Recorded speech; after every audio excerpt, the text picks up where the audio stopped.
We're always humbled by the numbers that show up during our network day and across the year during the activities that we host.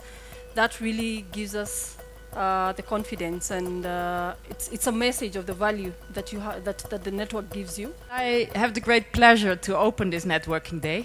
As an embassy in Kenya, we strongly believe that Kenya and the Netherlands have something to offer each other in the agriculture and food security sector.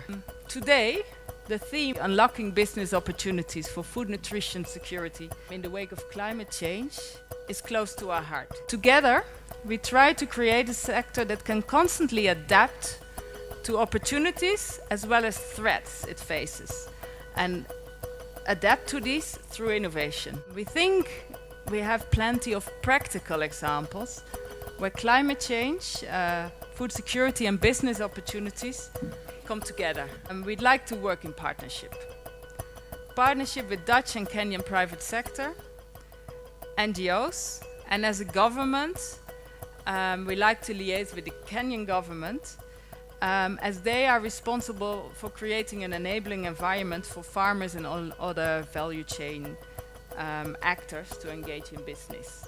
Looking at the future, we support more multi-stakeholder actions. AgriProFocus already introduced how they are contributing to this networking today and throughout their whole career. A model that has basically worked in the Netherlands to bring systemic change.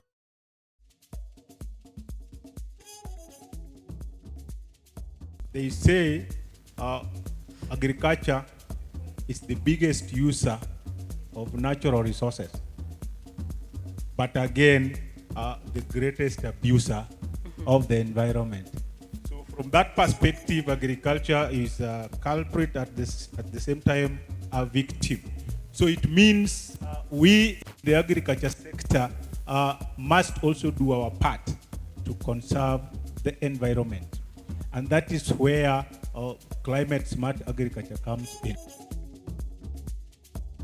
Well, one intervention that we're currently starting is with a group of large-scale farmers in the Timau area, Nakuru area. And they will work also with Unilever, a Dutch company that wants to source for certain products of theirs domestically from Kenya. And in this case, that means they want to source canola oil. And that means that group of farmers that was already working with Unilever cannot provide enough of their product anymore to them. So they've been looking for solutions. And this group of farmers has been working with conservation agriculture. So working in a way that, because of zero tillage, crop rotation, benefits soil fertility and also the efficient use of water. So what we now will do, together with Unilever and AgVenture, that group of farmers, is try to see if we can trickle down that conservation agriculture to a larger group of farmers, medium-sized commercial farmers here in Kenya. So that means that conservation agriculture technology will trickle down to those farmers, which will then stimulate more efficient use of water and more soil fertility. One of the most important parts there, the way we work with this, is that we are looking to make it profitable for the farmer as well. And with the quality-based milk payment that we have a very high price that we are paying for raw milk throughout the year, which gives you a business plan that you know what you're going to get in January or February, regardless of how the weather conditions are. And I think that then starts being interested, including the youth, to actually have a profitable business. We're also coming up with a new product where we want the farmer to spread the premium payment in installments so that it's easier for them. Kenya, in terms of institutional framework, is so strong, but enforceability, financing, like having risk reduction in place, and responding or prepared or mitigation before is a challenge. We're actually calling for public-private partnerships. So, for example, in ECOM is a marketing organization for coffee.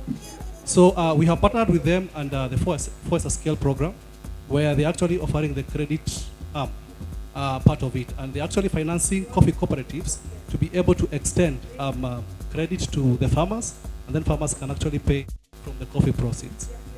We're also calling for generally all the partners. For example, if you go to the counties, they have developed what we're calling the energy bills, and we need the private sector to continually participate in these energy bills, in the development and in the implementation.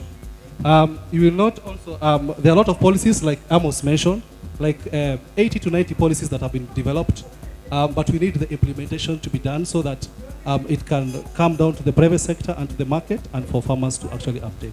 So partnership is a way to upscale.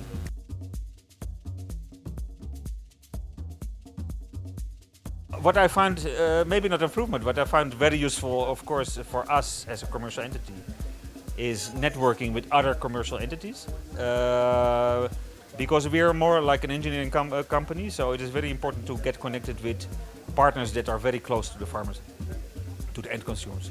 So that has been very helpful. So I would suggest to keep that, alive. The relationship with AgriProFocus has been so good, so we would wish to continue partnering with them in terms of networking and showcasing what we are doing. We would like to partner with them by, helping us to form consortium with other organizations, the like-minded organizations, which we could partner together.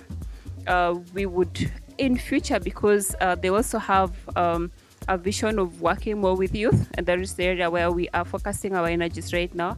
The first time I came to AgriProFocus function was 2014, and the partnerships and networks I made led to some of us starting to work together.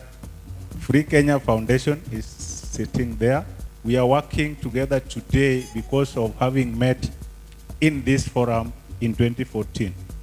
What is vital is actually having the linkages, actually working together in the field.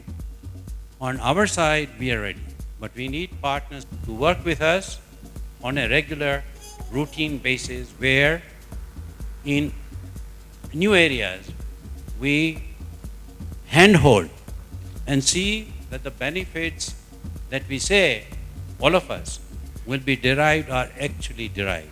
What we saw is that there is a lot of very practical initiatives, very good initiatives to basically work with climate change and especially see opportunities for businesses in the field. So on the one hand, of course, we want to ensure food security. We want to support farmers to adapt to climate change, but we also want to have private sector playing a big role in creating a market and seeing the opportunities that climate change brings. So climate change on the one hand brings problems, but also creates opportunities for businesses. It is truly a network because you come and find people who are across your value chain. There's people dealing with the farmers, and you really need to connect with that space, and there's people dealing with SMEs, and you want to connect with that and see what challenges or areas of intervention you can have. Then there's people dealing with lobbying and advocacy, like today that came out strongly, and that's also great. And then the markets. So there's a lot of development that's happening in the markets that we really need to tap into. We're growing and we want to follow where it's happening.